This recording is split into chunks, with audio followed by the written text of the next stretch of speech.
ពាក្យពិតប្រៀបដូចជាកាហ្វេអញ្ចឹងវាល្វីងមិនតិចមែនតែវាធ្វើឲ្យយើងស្វាងបាន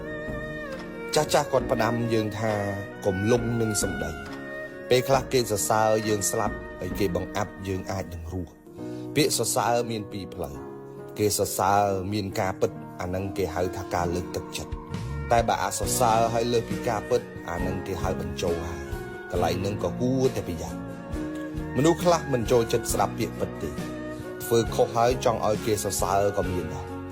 គេនិយាយត្រង់ខឹងគេប្រាប់ពីចំណុចខ្វះខាតខឹងគេចោទគេថាប្រកែចាប់កំហុសអីចឹងទៅហើយពេលដែលយើងប្រកាន់ណាគំនិតនឹងកាន់តែយូរទៅមនុស្សនៅជុំវិញខ្លួនយើងគេឡើងហ៊ាននិយាយការពិតហើយអញ្ចឹងយូរទៅមនុស្សជុំវិញខ្លួនយើងសិតតែជាមនុស្សខ្លាំងខ្លាយ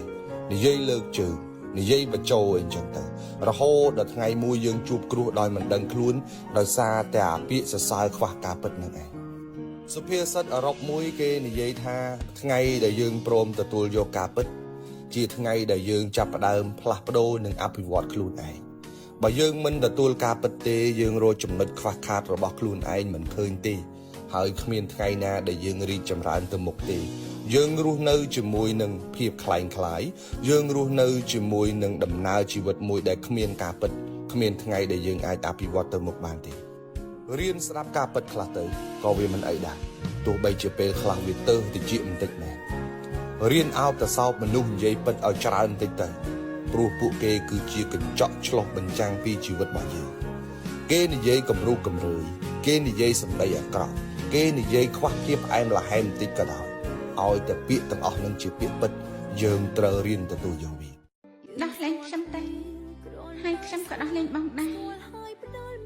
ពួកយើងដោះលែងគ្នាតែជួបឬបាយបណ្ដោយតាមនឹងទៅចង់បើបែកបានក៏បែកទៅសងនឹងនៅមើលមុខមិនចំដិនស្នេហ៍គ្នាក៏លេសំកុំសំដែងឡើយបងនឹងចិត្តខ្លួនឯងច្បាំងនៅស្រលាញ់ឬអត់ទៅហើយជួបមនុស្សមិនស្មោះស្ម័គ្រស្មានមិនត្រូវដូចរើសខុសផ្លូវផ្លត់ភ្លាំងអារម្មណ៍